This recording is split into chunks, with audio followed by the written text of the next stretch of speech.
урматтуу массалык маалымат каражаттарынын өкүлдөрү, биз бүгүн бул жерге пресс-конференцияга келүүбүздүн максаты жакында 5 октябрь 2023 жылы Ош шаардык соты тарабынан Кыргыз Республикасынын жараны Рахимова Күмүшай Арзыбековна аттуу 32 жаштагы жаран соттолуп, айыптоо өкүм чыгып, 10 жылга сот залынан камакка алынган. Ошол сот чыгарган өкүмдө олуттуу жана одоно мыйзамдуулар боюнча бүгүн биз Рахимова Күмүшай Арзыбековнанын адвокаты мен Кунгуров Асылбек жана Рахимова Күмүшайдын апасы Мавлуда Рахимова пресс-конференция берүүгө чечтик. Сиз баштайсызбы?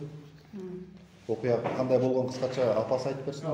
Кенжебаева Айзат ошол мезгилде мен алдым деле акесине звонок кылат. Ушундай акча берип атат, жумуш таап бересиңби дегенде, ооба мен таап берем деп айтты деп бизге жалган маалыматтарды деле берген. Биз бирок ого ишенип жумуш таап берет деп эле көпкө күтүп жүрдүк. 21-жылы 250 миң бергенбиз. Андан кийин дагы мен чоң кызым Россияда иштейт, 250 миң жөнөткөн Күмүшайга.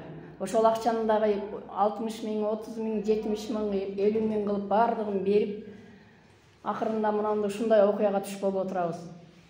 Мен ушул жерден айтат элем, Кенжебаева Айзаттын акеси Кенжебаев Тынчтык Туратбекович Каракөл шаарында прокуратурада иштейт экен.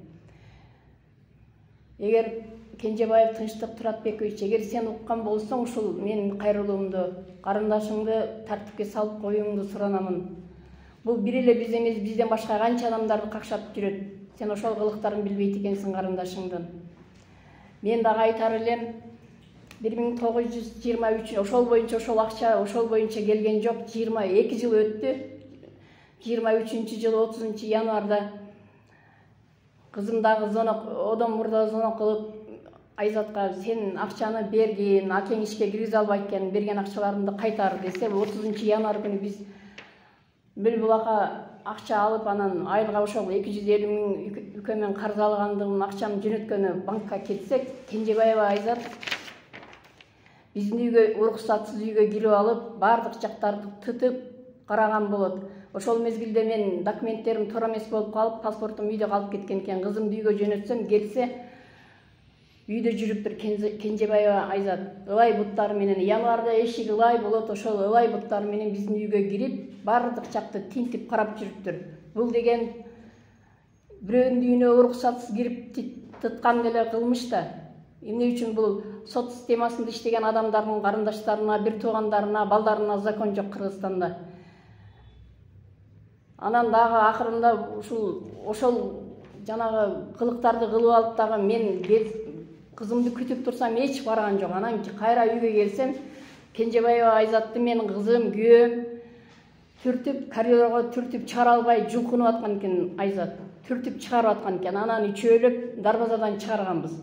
Акырында мен кызымны куру доомат коюп, менин 60 миң акчамды чөнтөгүмдөн сумкаман алып койду, кулагымдагы алтын сөйкөмдү тарс этип, мамантип тартып жулуп алды деп куру доомат кылып милицияга берип койгон. Милицияга бергенде милициядагы адамдар дагы эми туура айткандай кылып жазбай эле, өздөрү сочинение жазып, мектепте сочинение жазгандай эле жазып, жалган куру дооматтарды Рахимова Күмүшай Кенжебаева Айзатты себепсиз эле уруп салган деген дооматтарды коюп, ушинтип сотко ашырып бериптир. Эми мен билбейм, каяка кайрылышымды да билбей калдым. Мен акырында айтар элем, Кыргыз Республикасынын жогорку сотунун төрагасына кайрылат элем. Бул окуяны сиз терең ойлонуп, бардык жактарын караштырып туруп, бизге жардам берип коюңузду суранамын. Судьяга туура чечим чыгарышыңызды суранамын сизден. Мен өзүмдүн үй бүлөмдүн атынан. Сиздер негизинен сотко барган тараптардын бирөөсү жеңилет, бирөөсү жеңет. Мен бул жерде биз жанагы биздин айыпталуучу биз тарапка ушундай сот өкүм чыгарды деп нааразы болгонду айткым келбейт. Мен ошол өкүмдү чыгарууда жана соттук процессти тергөөдү жүргүзүүдө укук коргоо органдарынын, тергөөчүнүн жана судьянын баягы аябай олуттуу одоно мыйзам бузуулар менен чыгарганыга токтолгум келет. Анткени бул кылмыш иш башталгандан эле азыр өзүңүздөр апасы айткандай, ошол ортодогу 5,5 миллиондой сумманын артынан келип чыгып атат. Ал 5,5 миллион сумманы ошол жабырлануучу Күмүшай Рахимовадан алып жумушка киргизем деп, анан жумуш дагы жок, акча дагы жок. Ушундай жолго жаңжал уюштуруп атайын барды деп айтып келет. Анан ошол эле медициналык карталарга караганда жабырлануучу бул кылмыш иш башталганга чейин дагы 4 жолу боюнан алдырган экен. Анан башка иштер боюнча дагы фигурант болуп өтүп жүрөт.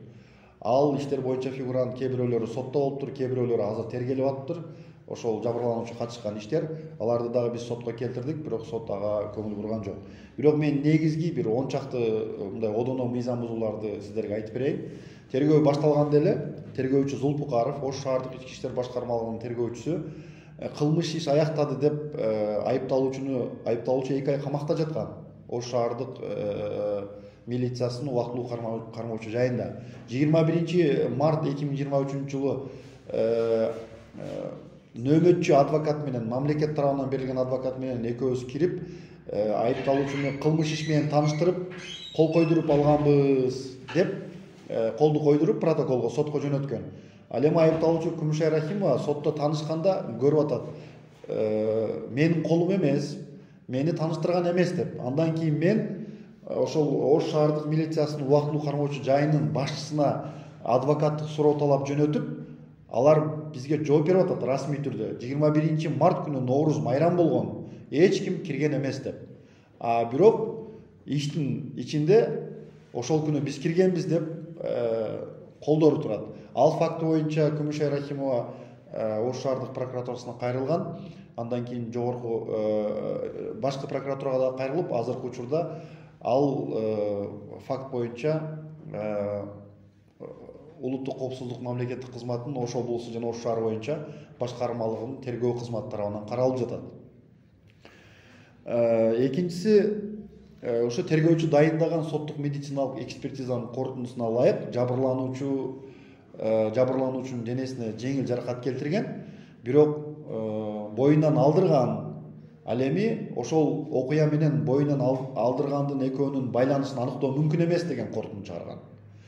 Биз сотто бир нече жолу судьяга бул тергөөнүн корутундусу, сиз бизге дагы мүмкүнчүлүк бериң, кайрадан комиссиялык соттук медициналык экспертиза дайындайлы Ошко же Бишкекке, анан ушул вопросту тактайлы, анткени бул айыпталуучуга коюлуп жаткан берене өзгөчө оор кылмыштардын катарына кирет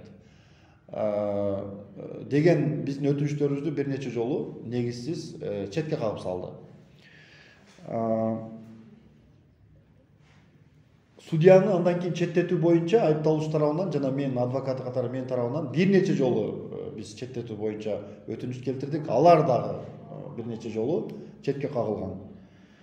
Анан эң бир одоно практикада жок, сейрек кездешүүчү бул судьянын мыйзам бузуусу. Судьянын аты жөнү Эсенкулова Салтанат Арыстанбековна, Ош шаардык сотуна ротацияланып келген судья. Эң бир мындай одоно мыйзам бузуусу, бул практикада дээрлик катыш болбойт.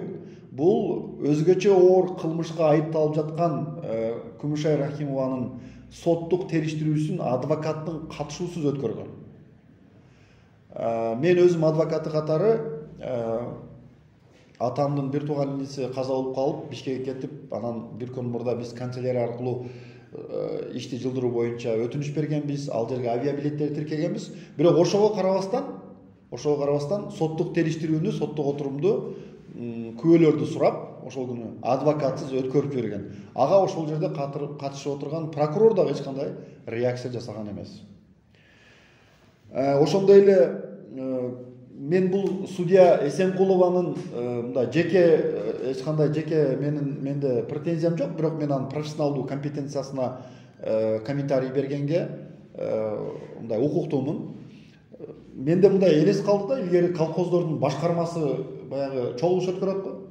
Бул судьянын дагы иштөө ыкмасы ошондой экен да, башкармада эле экен. Кааласа сотту дайындап туруп, кааласа айтпай туруп эле мен лекция өтөм деп лекцияга кетип калат экен. Кааласа адвокат барбы жокпу сотту өтө берет экен, өзгөчө оор кылмыш болсо деле. Калган күнү тараптардын пикирин сурабай сот процессин жылдырып кое берет экен. Анан ошол айыпталуучу Күмүшай Рахимованын апасыны күбө катары адвокатты сурап алып, андан кийин баягы биз соттор кеңешинин алдындагы тартип комиссиясына бул факты боюнча даттануу менен кайрылгандан кийин 4 жолу айдап келүү жөнүндө токтом чыгарып, 4 жолу ушинтип жөндөн жөн эле сотту созуктуруп жүрдү. Дагы бир олуттуу одоно бузуусу баягы жарыш сөз деген бар. Эгер сиздерге маалымат, жарыш сөз деген соттук изилдөө, баягы соттук териштирүү бүткөндөн кийин тараптарга акыркы баягы жарыш сөздү берет. Жарыш сөздү ошол соттук материалдарды изилдебестен туруп, ана мен айтып атам, урматтуу судья, сот иштин материалдарын изилдейлик анда толугу менен десек. Жөн эле жанагы эксперттин корутундусун окуп коюп эле ошо менен изилдөө бүттү деп жарыялап койлу. Мындайча айтканда, мындай же мыйзамдуулугунда алып кетпейт, же мындай логикага баягындай жакыныраак стилде алып кетпейт. Мен айткан азыркы нерсенин 10 факт боюнча бардыгы протоколдорду биз алганбыз, аудио, видео жазмалардын көчүрмөлөрүн алганбыз. Бул тастыкталган фактылар. Ар бир факт боюнча биз кээ бирөөлөр боюнча даттанууну жөнөттүк тартип комиссиясына, калгандарын азыр даярдап атабыз. Ар бир факт боюнча биз тартип комиссиясына жөнөтөбүз. Жарыш сөзгө 14 сентябрда соттук изилдөө бүттү деп жарыя кылгандан кийин дагы 4 жолу, 5 жолу соттук процессин өткөрүп, 5-чи жолу гана ушу жарыш сөздү бизге берип атат. Анан дагы эң негизги олуттуу баягы мыйзам бузуусу бул. Ошол өзгөчө оор кылмышка айыпталган Күмүшай Рахимованы соттук териштирүүдө сурак кылбастан туруп 10 жылга өкүм чыгарып, сот залынан камакка алды. Мындай менимче соттордун тарыхында деле болбосо керек. Айыпталуучунун өзүнү сурабастан туруп кантип өкүм чыгарат. Менде ошол 14 сот отурумунун протоколу бар колумда. Эсенкулова кол койгон, катчысы кол койгон. Ошолордун өздөрүнүн авеб системасы бар, аудио, видео жазма. Ошолордун баары биз алганбыз мунун баарын. Биз аларды карап тастыкталгандан кийин мен ушундай фактын айтып атам. Ошол жерде эгерде айыпталуучуга сөз бергенде судья өзү башында, мен башында катышкан эмесмин, башында прокурордун сунуштамасы менен соттук териштирүүнүн изилдөө, далилдерди изилдөө тартибин аныктап белгилеп алган. Биринчи эле процесс болгон. Ал жерде айткан, Күмүшай Рахимова мойнуна албаганга байланыштуу биринчи жабырлануучуну сурайбыз, андан кийин күбөлөрдү сурайбыз, андан кийин айыпталуучуну деп. Мен ишке киришкенде күбөлөр суралып бүтө эле келет. Бирок ошого карабастан айыпталуучуну сурабастан, сурак кылбастан, эгерде айыпталуучу суралган болсо, ал жерде биринчи суракка мамлекеттик айыптоочу прокурор алыш керек, андан кийин адвокаттар, тараптар алыш керек, судья каалаган убакта сураса болот. Ошол процедура, ошол аракет болгон жок. Ошентип эле чыркыратып бойдок 32 жаштагы жаранды сот залынан 10 жылга камакка алып койду. Мен айтат элем, анан мына мен сиздерге жанагы 4 минуттан узундугу 4 минутталык аудио жазманы бердим. Ал жерде ушул судьянын соттук отурумду кантип алып баргандыгы жөнүндө ошону угасыздар. Мен соттук комиссиялык медициналык өтүнүш экспертиза дайындоо жөнүндө өтүнүштү бергенден кийин сот аны жашыруун бөлмөгө кирип маселени чечиш керек, же канааттандырыш керек, же баш тартыш керек. Бирок өтүнүш бергенден кийин судья Эсенкулова кадимгидей отуруп алып, соттун катышууларына орус тилинде нотация, тарбиялык мүнөздү айтып атат. Мага басым болуп атат дейт. Мен билбейм кимден басым болуп атат. УКМКдан басым болуп атат дейт. Соттун төрагасынан басым болуп атат дейт. Ушундай мыйзам бузууларды мен соттун төрагасына кирип айтканмын да. Бул кандай деген сот, кандай судья? Бул биринчи жолу көрүп атам мен мындай судьяны. Ушунчалык дагы мындай баягы дөөгүрсүнгөн судья болобу деп айтканбыз. Анан шаардык соттун төрагасына айтпасак анан кимге айтабыз? Бирок ушунча олуттуу одоно мыйзам бузуулар болгондон кийин биз азыр ошо ар бир факты боюнча даттанууну жөнөтүп атабыз тартип комиссиясына. Мен ойлойм, акыркы убактарда көрдүңүздөр, мына тартип комиссиясы активдүү иштей баштады. Бир нече судьяларды кызматтан алуу боюнча сунуштарды берди. Дагы бир нечесине тартиптик жазага тартуу боюнча сунуштарды берди. Мен ойлойм, судья Исенгулованын жогоруда айтылган жагдайлар, фактылар боюнча арыздарды, даттанууларды дагы териштирип бир жыйынтык чыгат деген ойдомун. Негизи сот системасында өзгөрүүлөр бар.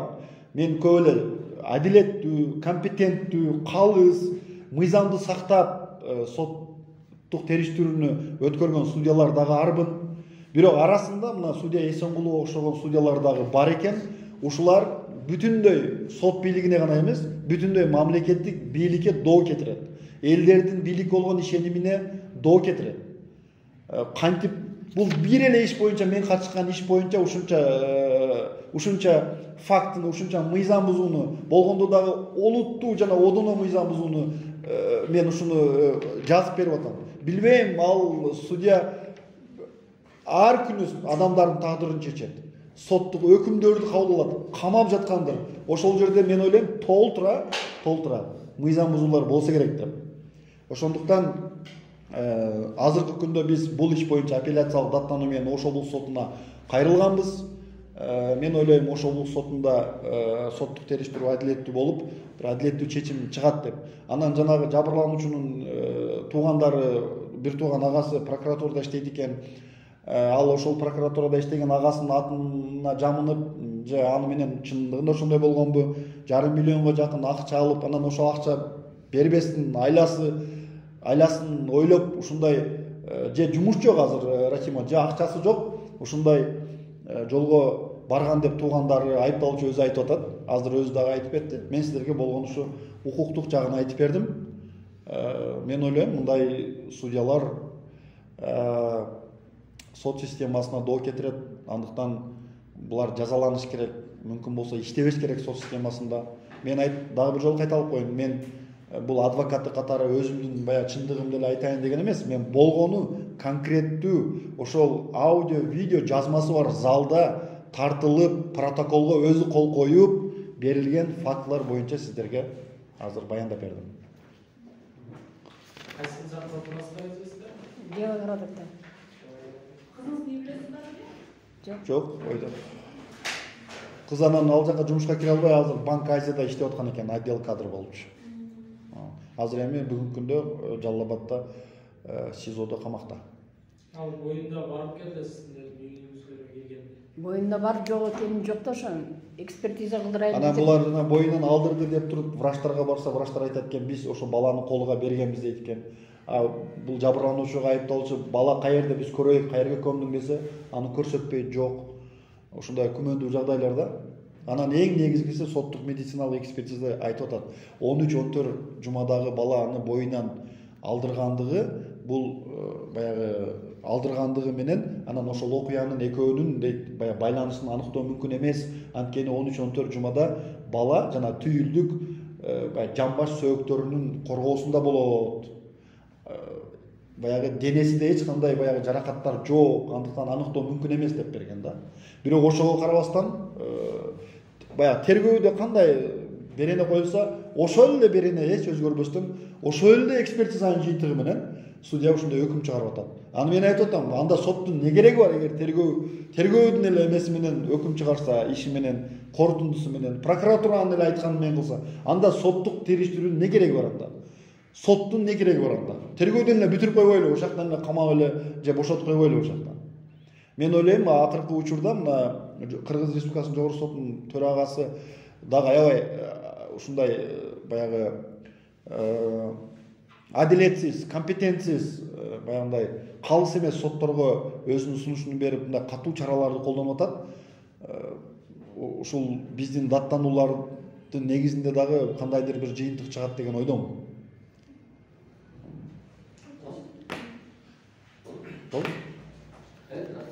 Анан жанагы аудио жазманы биз жана бергенибизде бул бир фрагмент эле, фрагмент. Бул жерде эч кандай секрет жок, эч ким мындай бекитип жазып алган эмес. Себеби соттогу отурум ачык.